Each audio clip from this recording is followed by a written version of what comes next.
mobile armored podcast show, the podcast that transforms into a helicopter with lasers. My name is Adam Moore, along with my co-host and best friend, PJ McNerney. PJ, how's it going? I'm doing great, man. I'm very excited once again. Like, every episode is like this Pandora's box of magic. And I feel like you can just look at the title on this one and be like, okay, buckle up, folks. Because the title of this episode is Dinosaur Boy. The logline is Venom abducts a strange lizard creature whose antibodies can prolong human life. Shall we just dive right in? I don't think there's anything else to do but just go for it. This is magic. We open lush green river wetlands with spooky music. Doesn't feel very Colorado for the first time in the whole show. We find Miles and Cliff and Sly and Vanessa following some half-naked indigenous people through a path in the rainforest. And then they get to a place in the forest where it's too thick, and Miles melts the trees with viper power from his mask. The indigenous people are awestruck, saying, "You have powers of the gods," to which everyone laughs. Venom, the happiest, most joyful terrorist organization in the world. I'll point out, and I meant to mention this last episode, that when Venom laughs and finding joy, they're doing so because, like you've pointed out, they really enjoy their jobs as terrorists. Yeah. When Mask laughs, it's typically because they're making fun of someone due to racism. There's this dichotomy that's here that is really getting set up repeatedly, where it's like, Venom, I enjoy my job. I'm going to laugh because it's so joyful. Mask, damn it, Bruce, we don't understand you, you funny man. It's not the right message to send kids. So the indigenous people say you have the powers of the gods, and then they run away. These are sacred grounds. We go no further, right? And so they run away. So I think it's interesting that we're not in Colorado, which is a big deal. Yeah, this is very clearly not Colorado. The rest of the time we've had to maneuver our way because all of it seemed maybe sort of Colorado. This is definitely, we're not there anymore. We are in a clearing in the forest here, and then suddenly we reveal dinosaurs. In fact, it's a family. It's a nuclear family. It's clearly a mother, father, and a son, because the episode is called Dinosaur Boy, so I assume it's a son. And the sound the dinosaurs make, if you haven't watched the episode, I don't quite know how to describe it. It's somewhere between a small child crying, an ape of some sort, or an old woman trying to pull something off a wall. We need to pause to talk about the sound the dinosaur makes throughout the whole episode, because it's really something. I really feel like, this is my personal theory, the exec was basically, you know what kids love? Dinosaurs. Put it in the show. And then one of the writers or one of the sound guys is like, what does a dinosaur sound like? And the exec's like, I don't care. Just make my kid do it. It's just, yeah, he was wheezing at the time. I don't care. We're running out of money. Just like, that's the sound. That's the sound the dinosaurs make. Look, I don't know why you're listening to this podcast having not watched these episodes. It's cool, though. We still love you for listening. Yeah. But if you watch any episode, please watch this one for the first 3 minutes just to hear the sound that we're talking about. And maybe we'll be able to drop it into the pod here.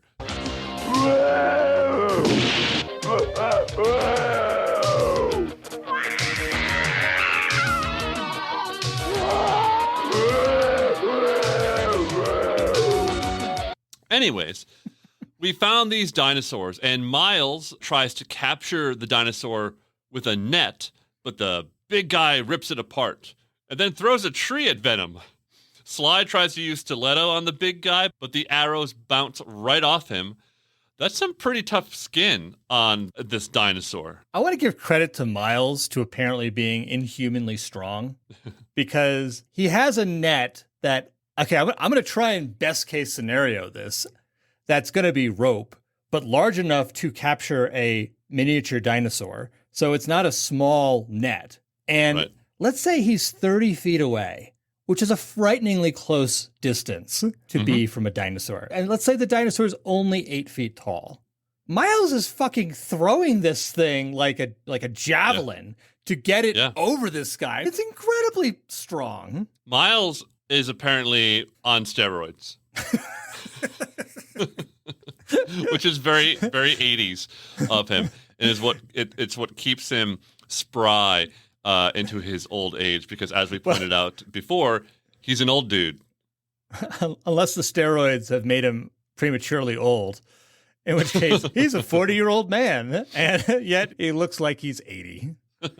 Cliff Dagger runs after the mother and the child dinosaurs. The big guy deals with the other Venom agents. Cliff captures the child dinosaur, and Venom runs away. Cliff uses torch to melt the bridge over a river, preventing the dinosaur parents from crossing said river. And so Venom gets away, and the father dinosaur is very, very angry,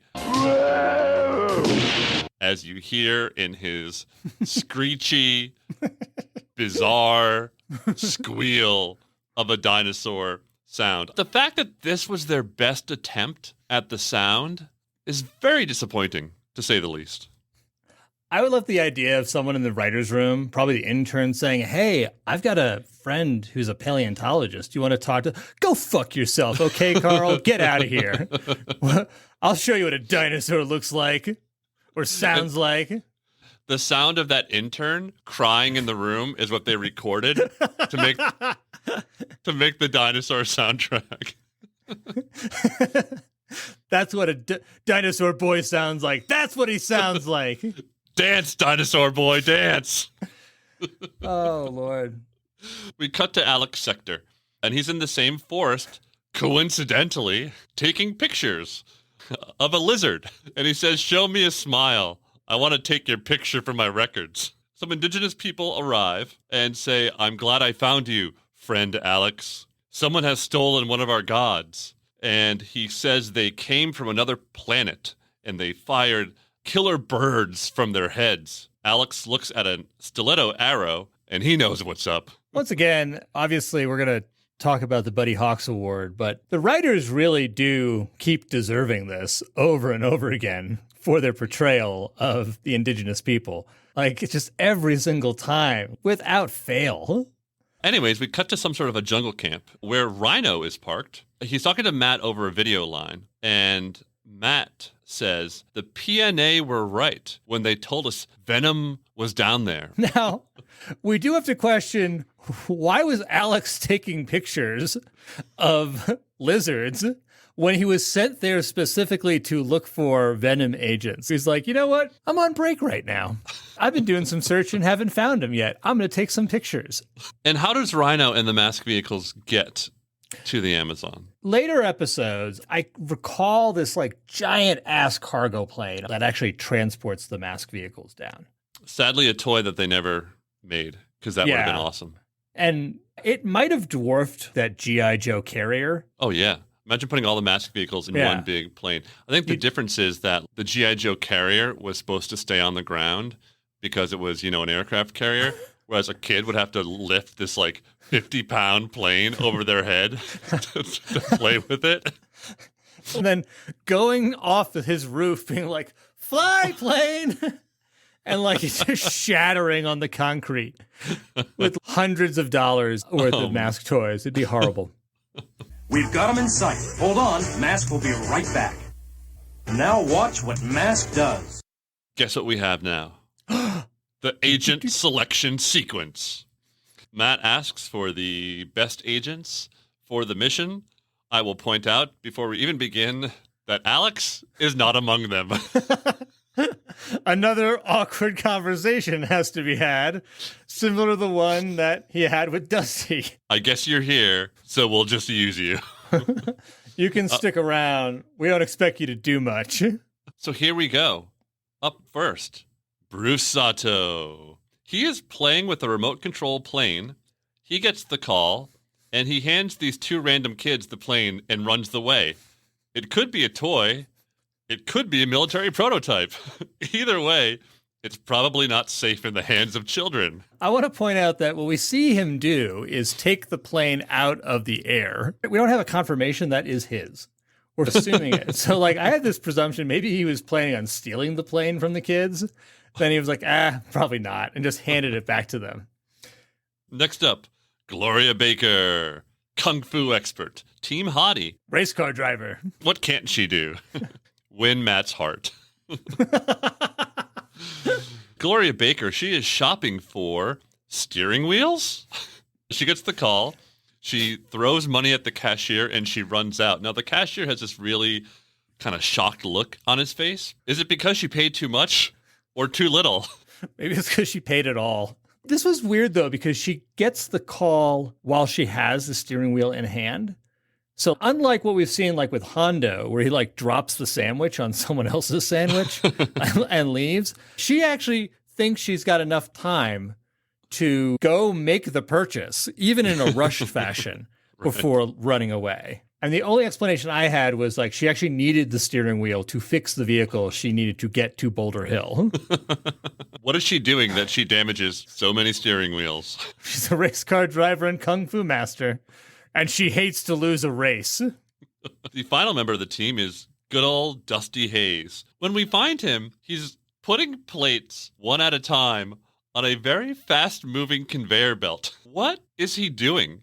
Can you explain what's going on in this scene? In what pizza joint do they have a very fast-moving conveyor belt upon which you're putting one plate at a time? I was at a loss. The barest theory I had was that they were actually catering an event at some giant place where they needed to unload the plates. It's like, hey, put the plates here, it'll go up to the actual dining room, but do it one at a time. Like it was like, it's super bizarre. It could be like, hey, can I just put a box up here? The conveyor belt looks like it could take it. Nope, one plate at a time.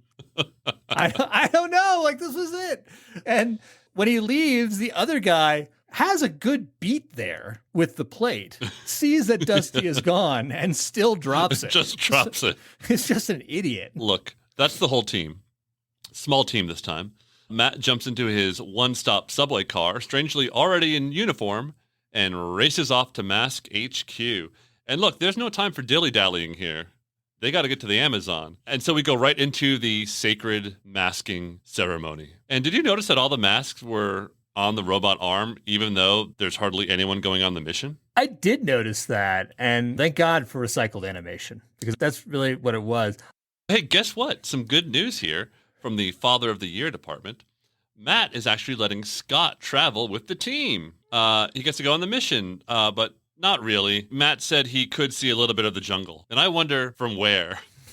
Locked inside a car? A hot car? With the windows rolled up? My initial thing here is Scott's got to be like, Dad's paying attention to me. Like, not only did he check on me, but he's also letting me come with him. Wow. Almost dying a few episodes back has really sunk in for him that maybe he should throw me a bone every once in a while. Yeah. Off we go, and we are now in the jungle instantaneously. No explanation about how a semi-truck, an IROC, or a Jeep make their way from Boulder, Colorado to deep in the Amazon rainforest. But that's for another day.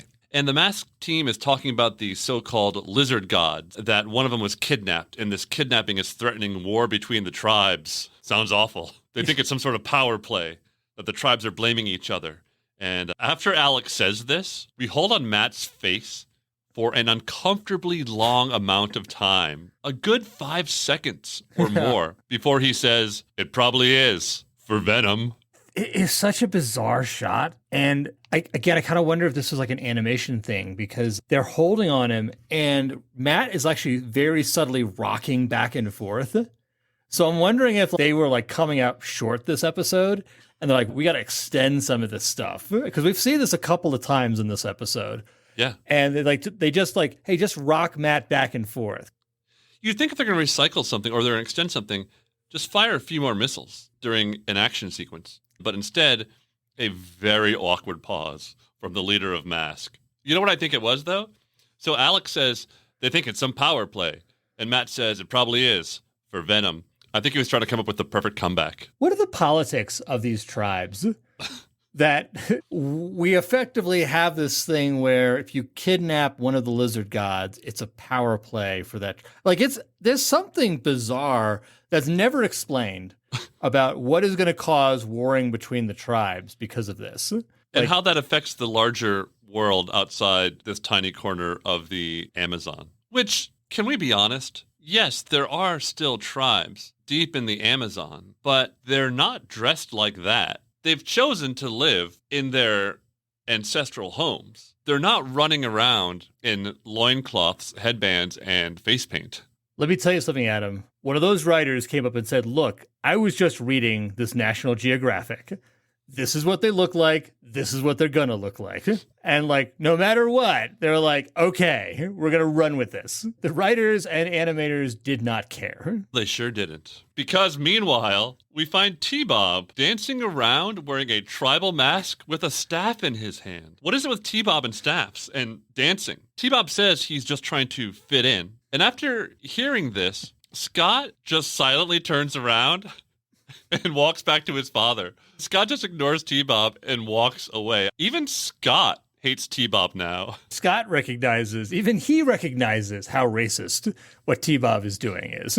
It's just not okay. This is massive nominee for the Buddy Hawks Award right here. Yeah, so T-Bob is definitely up for the Buddy Hawks Award. Yeah. Now, Scott once again wants to go on the mission, but Matt says, no, you can help me more by staying here with Melinda and looking after things. 2 questions. Number 1, who's Melinda? And number 2, what things need looking after? I interpreted looking after things as the absolute closest Matt could say, I love you, and I am scared for your life in this dangerous situation, which I should not have put you in. Like, he realizes, oh shit, but he can't bring himself to say that. And I will point out that Melinda never has a line of dialogue. I believe when we introduce her, she's vacuuming or sweeping. She receives no explanation whatsoever in the episode. Now that Scott and T-Bob are tucked away safely, the masked team is assembled and they're doing their usual ace detective work. Any idea where Venom is? Not yet. Why they took the lizard creature? We don't know. They are on top of things here. I love how in episode 1, T-Bob was given a sensor to detect space radiation, which is how he was able to track Venom with the meteor. Even though we are clearly dealing with an area that is low technology, Mask apparently does not have the appropriate sensors to find anyone else with the equivalent Mask vehicles or the radiation signatures around. It seems like a real, shortcoming. Before we even get a chance to dive into that, suddenly, an indigenous guy comes running out of the forest, calling him Tracker.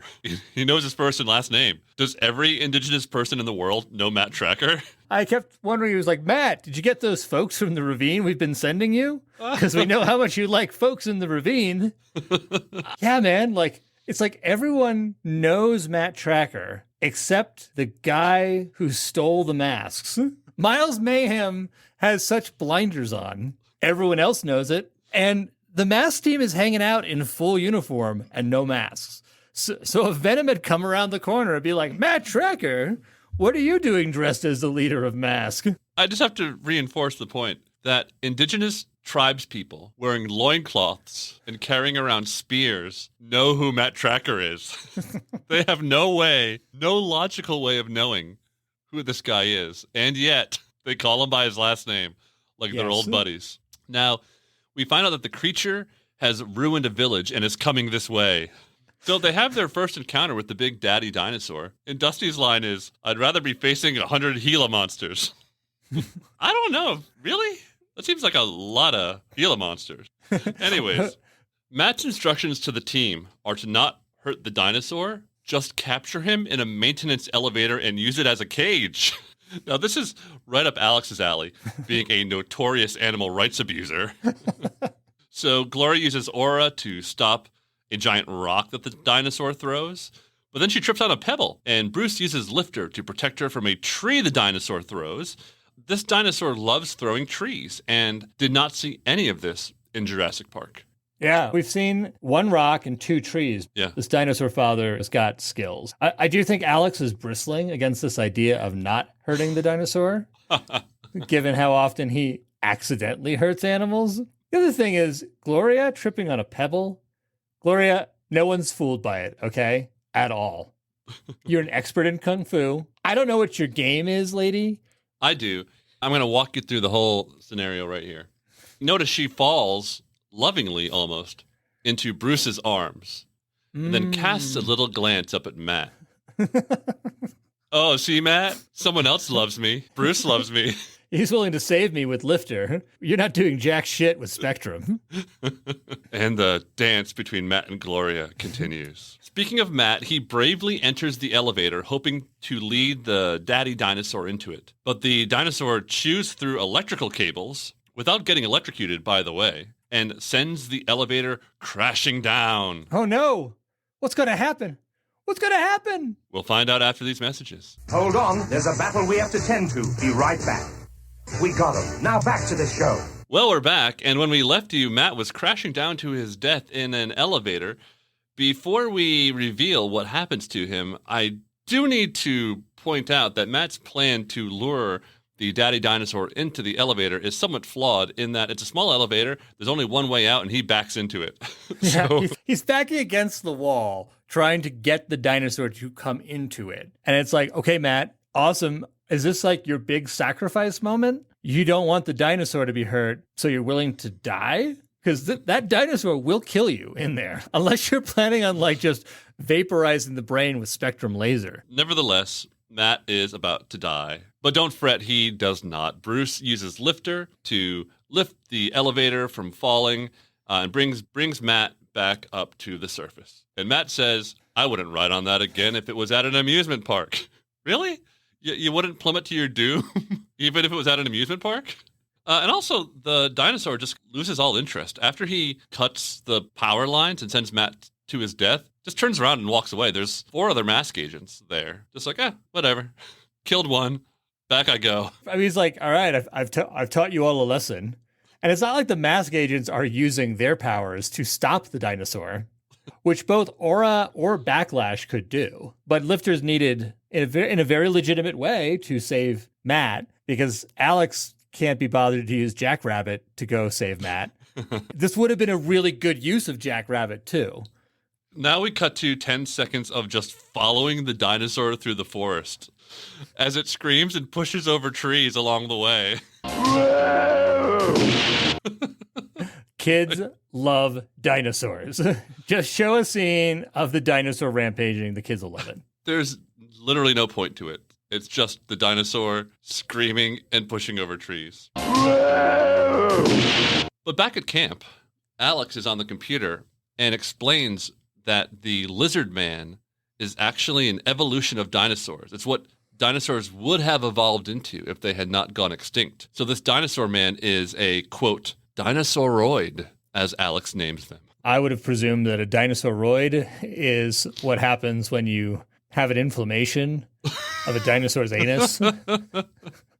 I do want to say, like, did Alex already have a highly complex 3D model of an evolution of a dinosaur into a theoretical, like, Dinosaur Boy or Dinosauroid? Like, what does he do in his spare time? That's complex, especially for the 80s. Yeah. Also, the other thing I wanted to point out is I think the actual term is not dinosauroid. I think it's dinosaucer. I think we all know what we're dealing with here. But for those who don't, please go ahead and Google that. The theme song is already in your head if you have seen it, and it will remain there for the next 10 years. Well, moving on. Gloria wonders what Venom wants with these dinosaurs. And Alex says no matter what it is, we have to find the young one soon. A primitive creature like that could die quickly outside its own environment. And Alex has a lot of experience with that kind of thing. I feel like there was a follow-up line that was missing that was like, believe me, I've tried to teach so many fish how to breathe air. Does not work. Now, Bruce says, when one lives in a new age, one must not forget the advantage of the old. Okay. Look, I don't even get it, honestly. So I'm with Dusty here, who says, would you mind unscrambling those eggs for us? Matt says to Bruce's line, he's got a point, Dusty. The primitive instincts of the dinosauroid are probably far better than our modern technology. And Dusty just stares at Matt for a very uncomfortable, long moment. Just staring at him, unmoving, mouth agape. It's a really empty stare as well. But Matt explains even further. In other words, if we want to find the young dinosauroid, we've got to find the father. It's an amazing logical leap. It really is. And I love that the dinosauroid term has become adopted by Mask instantly. We cut to Scott and T-Bob, and they sneak out of the cabin, Scott saying, "It's our duty to find the Dinosaur Boy." And T-Bob switches into scooter mode, and off they go. Now, they have to sneak past Melinda, whoever that is, and she's asleep. She's asleep sitting up with some sort of paper or magazine in her lap. She is weirdly hunched over. And so I'm wondering, is she dead? Did Scott and T-Bob kill her? And are they sneaking away because they feel guilty? I could picture Scott doing that. "We must stop at nothing to save the Dinosaur Boy." "Are you sure, Scott? This seems like a bad idea." "Trust me, T-Bob." Push the button. Maybe T-Bob accidentally killed her when he was like twirling that staff around. We never see her ever again. We never do. Cut to Mask driving through the forest, the one and only use of Spectrum. Matt using Spectrum to follow dinosaur tracks, which are clearly visible with the naked eye.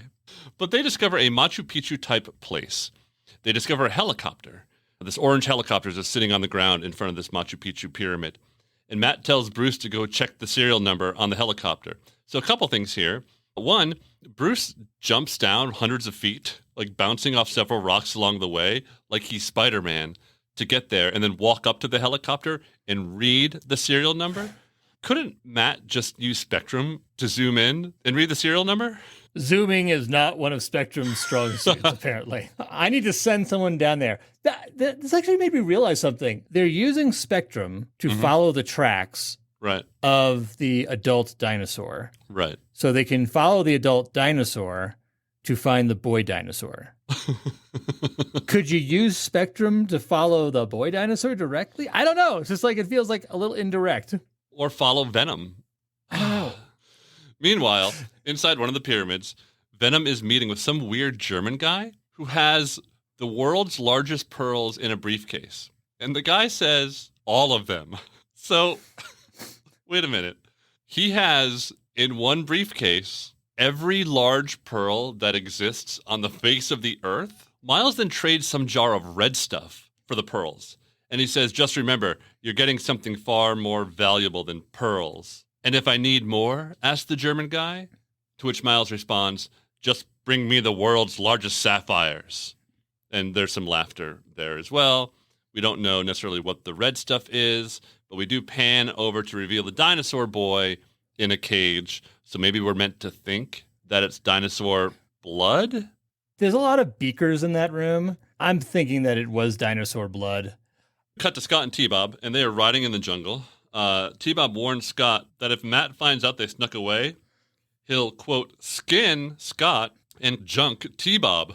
This is very violent imagery. Do you think they've ever heard Matt saying this before? It's so horrifying. It's such a horrifying moment. It's like, if you're the writers again, you are painting Matt in the worst possible light. Like, it's really awful, this notion.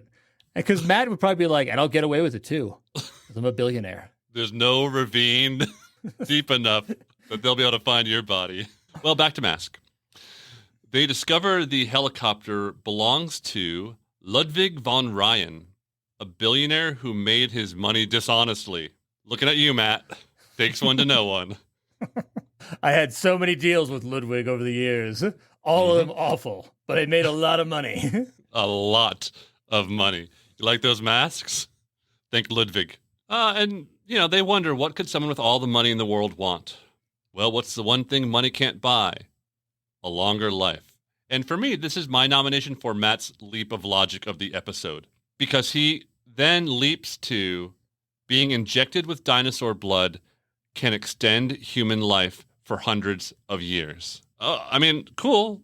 It would have actually been nice maybe to know this earlier in the episode to give some true stakes to the MacGuffin here. But I think we do need to pause now and dive into Ludwig von Ryan here. Okay. I'm not sure if you picked up on this as well, but there's something about this entire... I've been waiting for this moment for the entire episode. So what do we know about Ludwig? Ludwig is German. Yes. Ludwig presumably lives in South America, since this episode takes place in the Amazon, and we know it's his helicopter, so it's a short distance that he's able to travel. And we, from the serial number, that's how Matt determined this was Ludwig. Ludwig is a billionaire. Ludwig has a grotesque amount of precious gems. Ludwig is an old man. Let's presume he's between 75 and 85 years old. And apparently he possesses sufficient access to scientific knowledge so he could utilize dinosaur blood to extend human life. Okay, I am with you so far. The presumption is that Mask is contemporary, so it takes place in 1985. If Ludwig was 75 to 85 in 1985, how old was he in 1945? Ludwig is a fucking Nazi. Look, as soon as I saw him, it was just like, oh my God, this is the writers tiptoeing as close up to the line as possible. But I don't see how you sum up all those facts together and not come up with that conclusion. I think you're 100% right. But I'm concerned there's a more horrifying reveal to come. How does Matt, who is a blonde-haired, blue-eyed man, even know Von Ryan? There's some dark shit going on here. This world building right here was just like, oh, this was incredibly painful. And almost to the point where it was like, I don't know if the writers needed to go here, but it was pretty horrifying when I put the facts together. PJ, you sure have Crack this one open? Wide open, my friend. And I think we have a whole new angle on Matt. And Miles, because Miles is dealing in blood money. That's true, and he wears that uniform all the time. I know. It's a very suspicious uniform. What is the science behind injecting dinosaur blood into the human body? Yeah, this is another good one, which is that, let's just take human blood. Mm-hmm. If I'm type A positive and I inject type O negative into myself, I'm going to die horribly of blood clotting. So I do question, why would injecting the blood of another creature of a wildly different species, it might be even a different genus, into someone, why that would be a good idea at all? Where did they even get the idea to inject ancient but evolved dinosaur people's blood into the human body and know that it extends human life? This is why I'm very concerned about Ludwig von Ryan and what scientific knowledge he has access to, because it felt creepy. But I digress, because we have a kick-ass Mask Venom battle that breaks out. We got Sly firing missiles at Gator, Gloria fires the electric ouch, my favorite weapon name, and blows up the missile. Sly goes into a crater, and Gloria says, "That's a hole-in-one, Dusty." One of the lamest lines Gloria's ever said, but that's okay. We have a Rhino jackhammer face-off, and Bruce, during which says, "That which is soft can also be liquid," which causes him to then fire at Jackhammer and sends Jackhammer rolling over. What in the world does that mean? I need to stop and be Dusty here for a second. That which is soft can also be liquid? That seems to have nothing to do whatsoever, unless he's having a snack while driving and he's talking about whatever it is he's eating. Jello. He's having Jello. He's eating Jello underneath the mask. It has nothing to do with what he's about to do at all. So yeah, but he fires a jackhammer, sends it rolling over. Yeah, I have to imagine there might have been some other plan here, and then they just cut the animation. And they needed to keep the line because they cut that animation, but they kept in the long pauses of Matt and Dusty staring into nothingness. But Vanessa comes rolling out of Jackhammer when it tips over, hey? Yeah, I mean, she was in the turret seat, and when it comes rolling over, she does this expert roll to not die from a car rolling over her. And then shakes her fist in the air. Yeah, you clearly know that she wants to flip off Cliff Dagger for it. She really wants to do that, but it's a kid show, folks. She can't actually do that. We can't hear what she's saying beneath the mask. Meanwhile, Scott and T-Bob have made their way inside the pyramid, and they find the lizard boy. But so does the daddy lizard. Looks like he's going to attack. But then the lizard boy hugs the daddy lizard, and the daddy lizard reaches out to Scott and pats him on the head. And I thought, that's more fatherly affection than Scott has ever gotten from Matt. So this is what it feels like to be loved. I have to imagine he looked up at the dinosaur and just asked, "Will you adopt me?" And the dinosaur says,